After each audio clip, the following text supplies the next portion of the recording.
Shout out to the supporters of Tupac was lyrical. You got a commentator, an incognito troll is what I call him, because he hasn't directly come out and says he hated Tupac yet. But you can read between the lines and see for yourself that he doesn't like Tupac and he doesn't know Tupac's catalog, and he's coming over here to be disruptive, a distraction. This is what this dude is. He's on my video, Tupac Haters Fuel My Creativity. So let's get into some of the things that he says. He said Tupac was a fundamental MC, good with using basic words. And I asked him to elaborate on fundamental MC, basic words, so I can correctly respond to his comment. He put LOL, and he tells me to go listen to Black Thought's Cypher. And he said, and then listen to any song by Tupac, any song that you choose to listen to Tupac, and then respond back to me. So I responded back to him saying, just like I thought, you're one of those individuals, incognito troll. So we go back and forth. And then he says, once again, Tupac was just a basic rapper, good with basic words, a fundamental MC. He wasn't a thought in Eminem. So I had to say to him, in 1996, in my opinion, Black Thought sound like a rapper from the Wu-Tang. In 1996, Eminem stole AZ's style for his debut album, Infinity.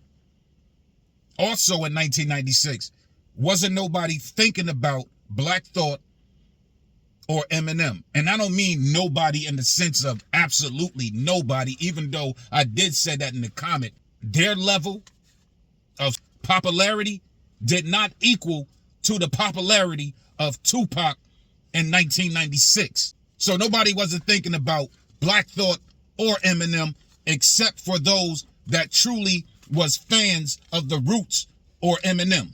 I also told Kashim that you wasn't even thinking about Black Thought or Eminem in 1996, but yet he wants to use them as a template, use them as the artist to define being lyrical against a man that's been dead 28 years. Now, if that ain't no troll, if that ain't no hater, then I absolutely don't know what a hater is.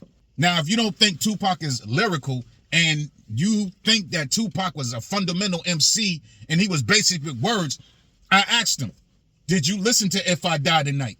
He never responded. I asked him, did he listen to Still I Rise? He never responded. I asked him, did he listen to Smile? He never responded.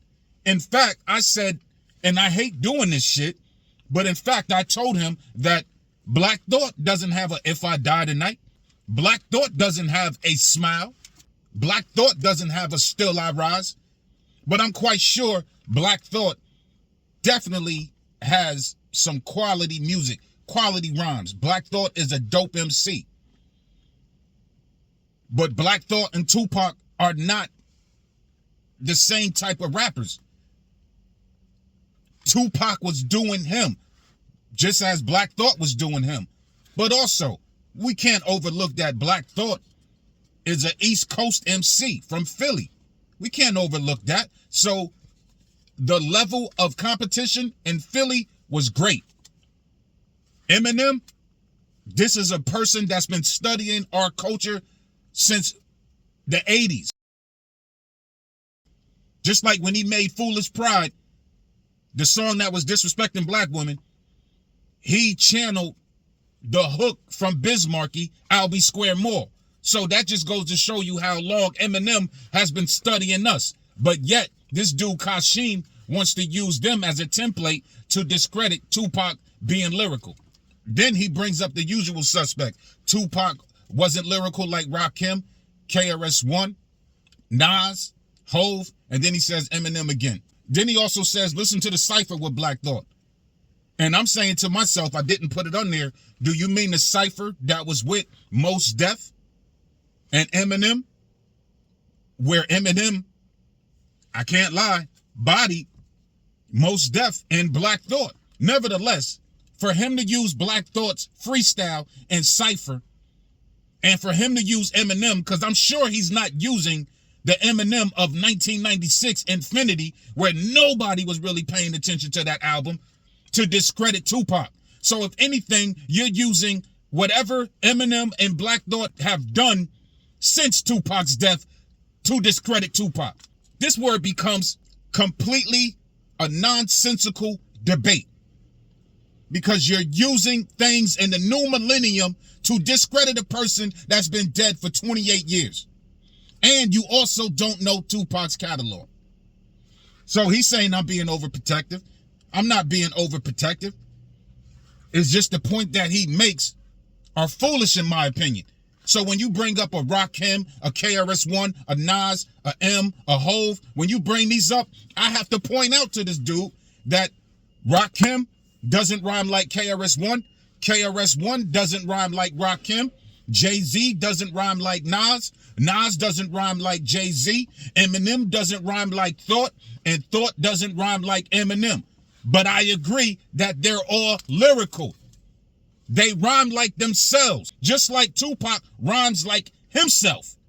So when Tupac giving you songs like Until the End of Time, Who Do You Believe In, Still I Rise, If I Die Tonight, Me Against the World, Heavy in the Game, Death Around the Corner, Streets Are Death Row. So when Tupac is giving you these rhymes that are seriously lyrical, then I have to say that Tupac is just as lyrical as them. He just doesn't rhyme like them. Why should Tupac want to rhyme like Rakim?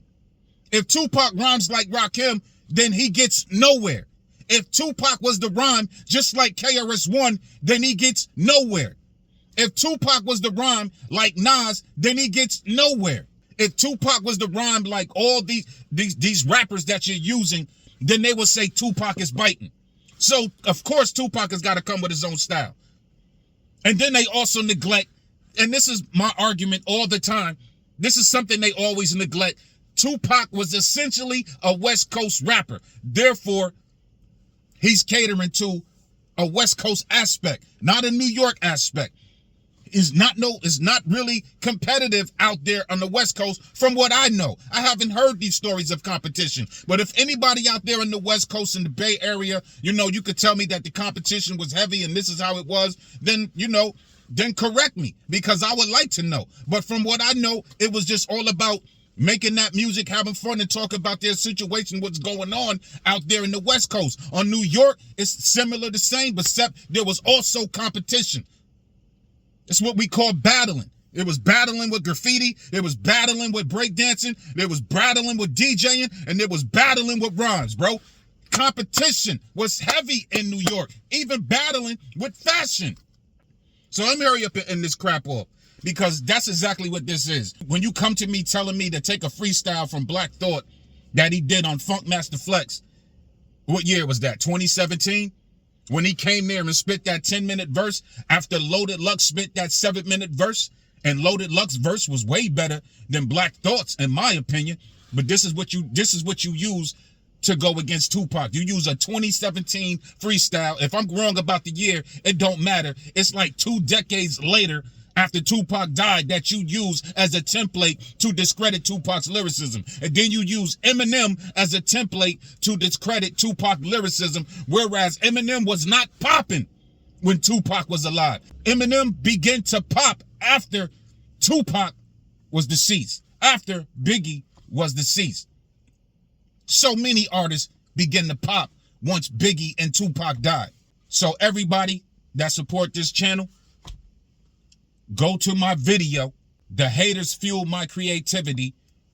I pinned his comment at the top so it's easily to find. Go there and bombard this brother. Don't insult him, but just bombard him with logic, with facts, with songs, because he's here to disrespect Tupac's lyrical legacy. And I told you, dissing Tupac's lyrical legacy is basically dissing the message that this man had to deliver. We out.